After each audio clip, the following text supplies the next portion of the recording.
possibility are Indian Army generals mismanaging public funds. That's what an internal audit report has found. The Defence Minister AK Antony has taken a grim view of the fact. Sudhiranjan Sen has the details.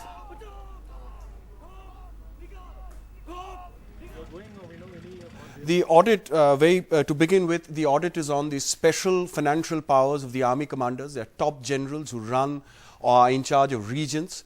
It has been for 2 years only, that is 2009-10 and 10-11. And they have only looked at 55 transactions, because rest of the transactions, they very clearly say that because they were not given any documents, they cannot establish the quantum loss. Now, in the 55 transactions that they have seen, they come to a conclusion that over 100 crores, that is 103 crores, have been lost or wasted by the army commanders. The Defence Minister has taken a very, very grim view of that.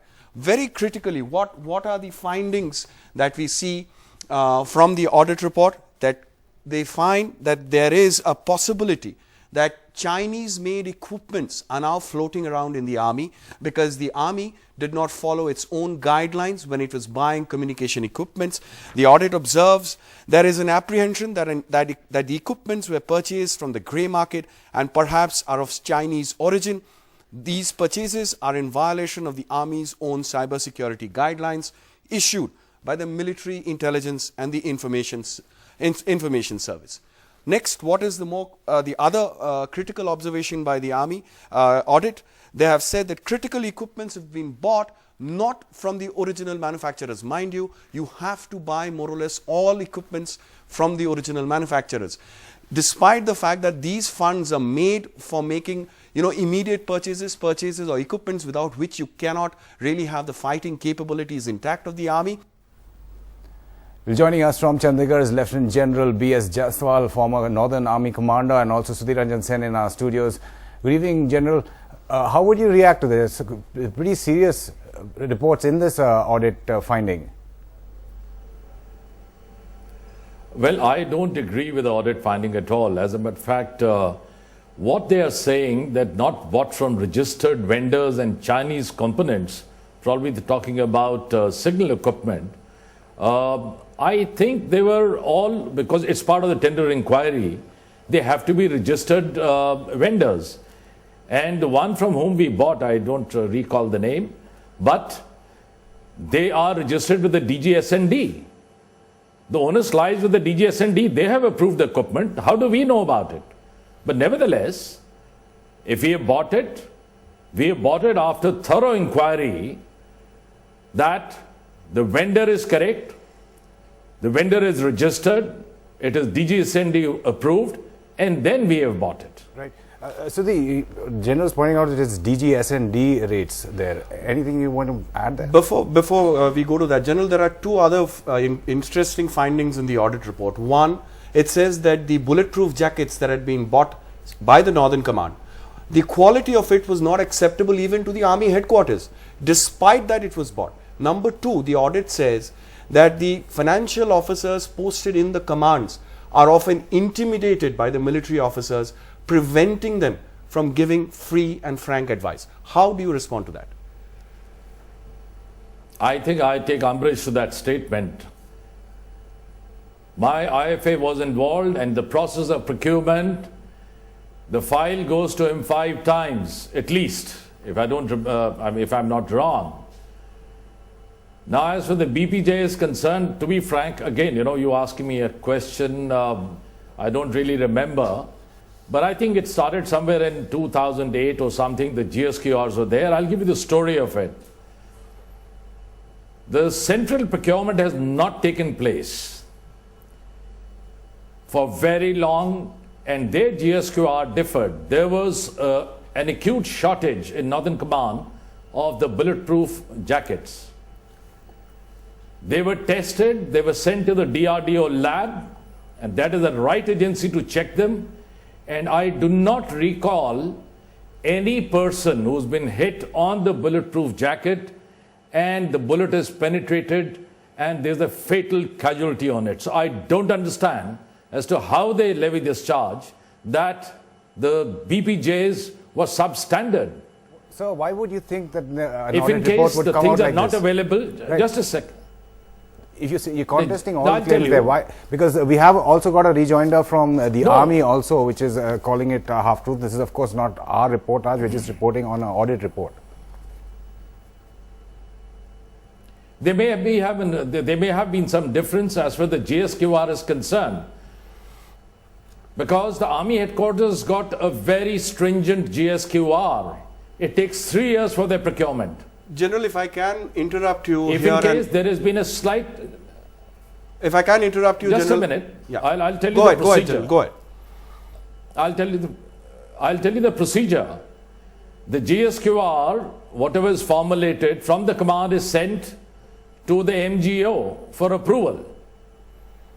The main aim is that it should not happen that he is procuring through capital route and is coming it's just around the corner, and in the meantime the army is purchasing in the command these bulletproof jackets at the same time. There's no duplication.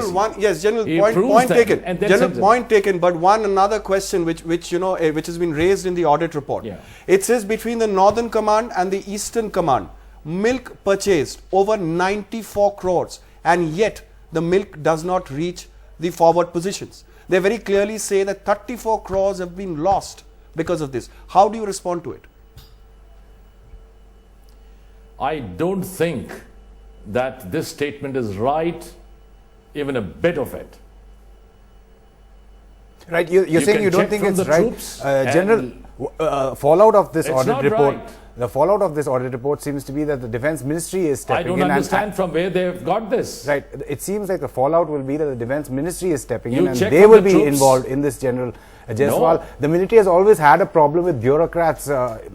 Won't this further that division, so to speak? No, there's no clash with the bureaucrats or whatever it is. I don't think so. But the fact what you're saying that it has not reached the troops, I don't think that is correct.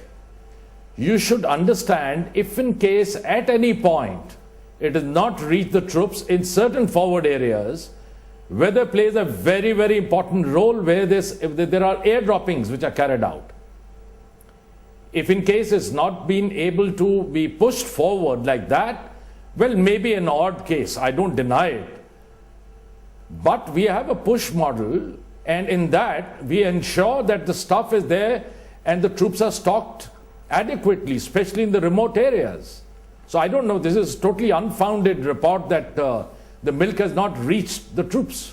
One final question, General. The audit report concludes that in light of what has been found, or the findings of the audit report, the special powers of the army commanders should now be put under a thorough scrutiny. There is no need anymore to increase or give army commanders any more special financial powers. Now, how does that affect, or how does that play out vis-a-vis the army and the defense ministry, sir? No, I do not agree to it. You see, the Army Commanders Special Power Fund, they were initiated with a particular purpose for op necessity.